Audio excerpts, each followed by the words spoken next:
Yeah, internet, what's up? Chozo from Channel Zero here, doing another unboxing video. Fun. A little bit late on this one, but that's because I'm kind of an asshole, but finally got a Switch. Yep. Had to go to GameStop. They're the only people that actually had one.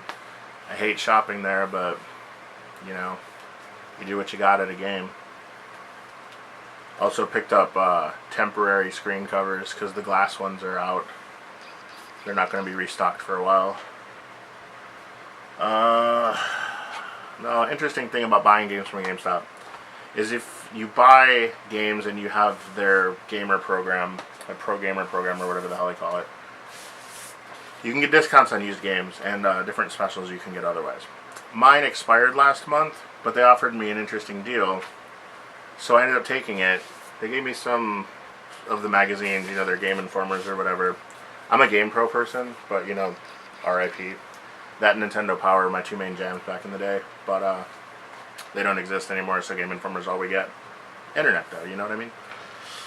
Internet. Basically, anyways, what I did was I was able to get a used copy of Breath of the Wild. Now, that's like $15 off.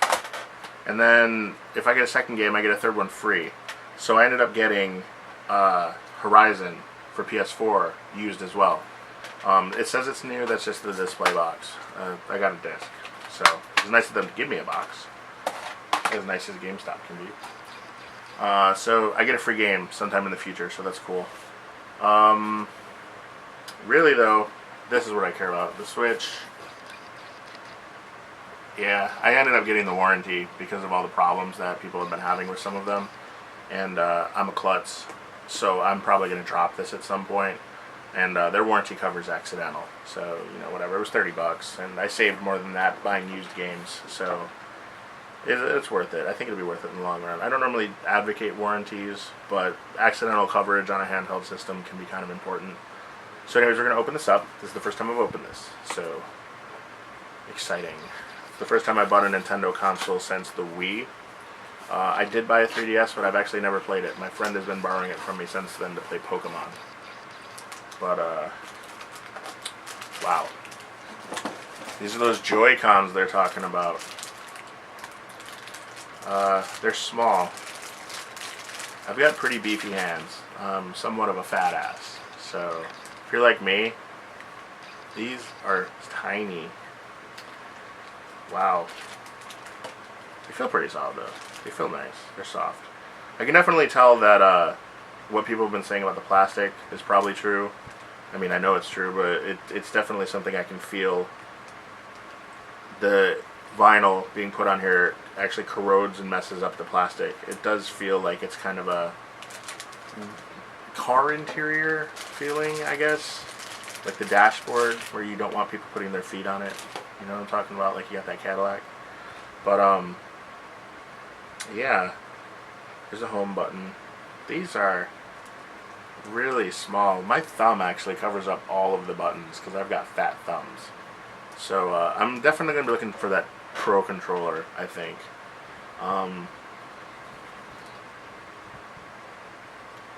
Tiny. I know they have the little extension thing. That's probably buried in the bottom of the box. But, let's dig more into this here, eh? Wow. This is the Switch. This is smaller than I imagined it. I really don't know what I was thinking, to be honest. As a bigger guy, handheld systems kind of worry me. It looks kind of like a phone or a tablet. It's like about the size, I would say, close to the iPhone 6. The screen is definitely plastic. It looks like you can actually slip covers on them pretty easily. This thing immediately picked up fingerprints. So,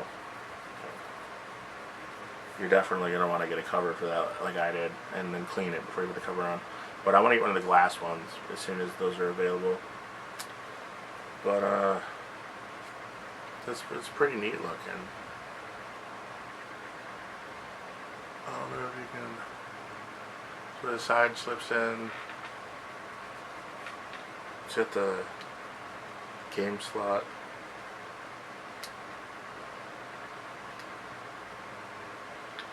Game slot feels a little cheap. It's just cheap bendable plastic. It's got volume and power. And of course, like people have been saying, the plug is on the bottom, which doesn't make a lot of sense for a base. For when you, I guess, pop out the stand. I don't know what they were thinking with this, but you pop out the stand, which also seems to be a cheap, foldy plastic thing. Looks like it can pop in and out. I don't really want to put too much pressure on it. But if you stand it, you plug the power and stuff in here. Oh, it clicks into place. Okay, cool. You plug the, what looks like the power there. Actually, it looks like some kind of like a Thunderbolt connection, potentially. Alright, and then hidden underneath the thing is the SD card for memory. It's got a mini SD card slot underneath the stick. So, that's interesting. Pretty cool. Nintendo Switch. See what else is in this box. Alright. Okay, we got these, the side controller things that I told you, the wrist straps. They make the controllers a little bit bigger. But as you can see, for a big meaty guy, it's going to be a little tough. I'm really looking forward to that Pro Controller. I can't say that enough. I'm going to look into and see if there's any way to possibly use a GameCube controller. I was able to get the Wii U to use those, or the Wii I should say, I didn't have a Wii U. But the Wii to use those for a lot of games that they wanted the retro controller for. And hopefully there's a fix for that as well. Oh, okay. Well, this looks like a semi-solution for the Pro Controller for temporary. This is a Switch, like, joystick hand holder thing. I'll probably be using this until the Pro Controller. It's pretty cool. It says Switch on it.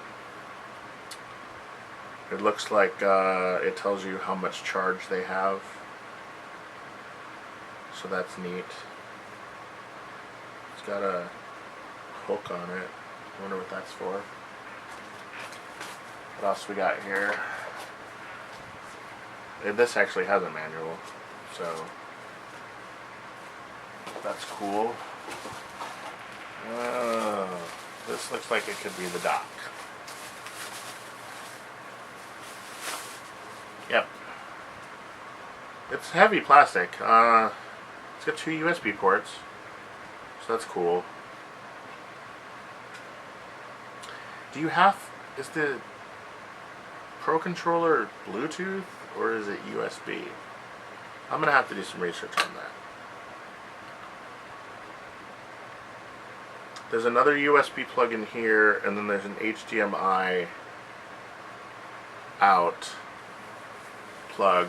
So you bring your wires in for your TV through the side here. Oh, this thing stinks. Oh, it smells gross. So anyways, you bring it in through what this is the back area. So it's bring your own wiring, I assume. They've given us some in here. Yeah, it looks like it, so we'll go through that in a second. But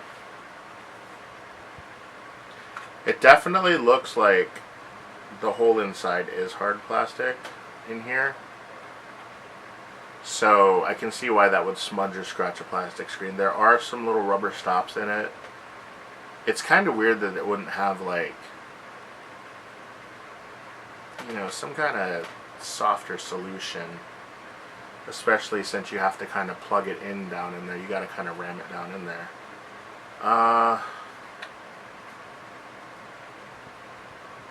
I'm hoping that this is solid, because it seems a little wobbly for something that stands up in it. I would feel a little bit more comfortable with something like this, with more of a base, or if it had a base, or maybe there's an add-on where you can give it a base, perhaps, or maybe I haven't gotten to it yet. Second Joy-Con strap right there. There's a power light here for your TV and whatnot. So that's exciting.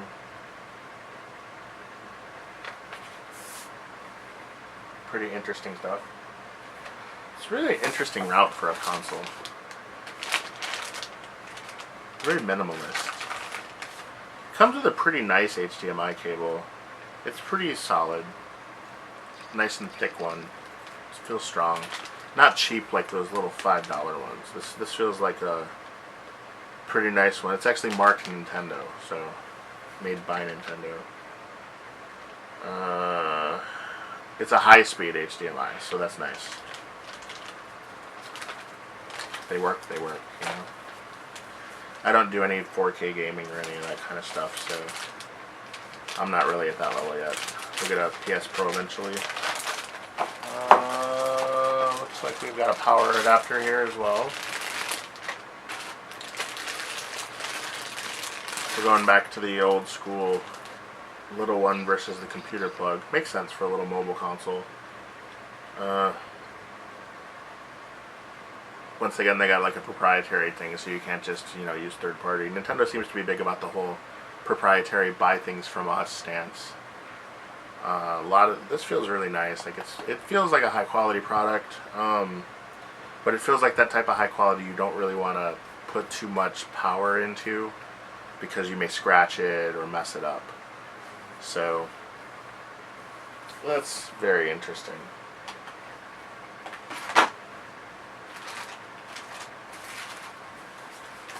So I guess the next thing to do would be to put these together and see what it's like.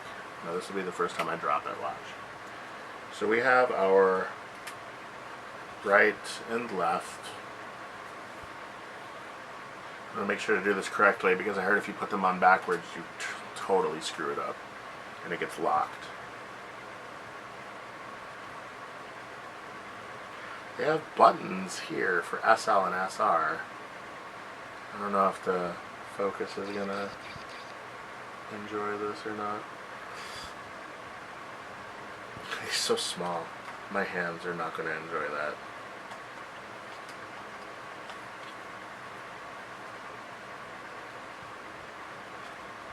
I think I'm doing this right. Ooh, that's a nice little clicking sound. That's that snap there I keep talking about. Oh, that was pretty loud. Okay, I've heard of people complaining that these are very wobbly. They don't feel that bad. They feel pretty sturdy. If you were to wrench on them, I feel like, yeah, you'd have a problem. But you don't need to. That's what it looks like when it's in portable mode. It's pretty solid. I'm kind of liking it. Let's see what happens when we turn it on. I have not charged it. I don't know if it comes with a charge. Oh, it's doing something.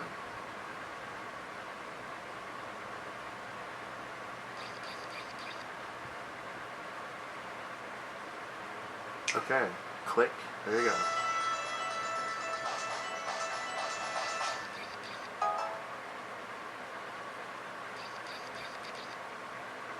And it looks like it's time for me to set this up. I'll get back with you after I get to do some playing around with this thing. But thank you very much for watching, and if you get a Switch, I hope you enjoy it. It looks better. I was worried about a few things. It looks better than I originally thought that it was going to be. I was going to wait for the next iteration to come out. I'm going to have to find out about the Joy-Cons and their connection issues, and hopefully I don't have to find out about the screen scratching issue. But yeah,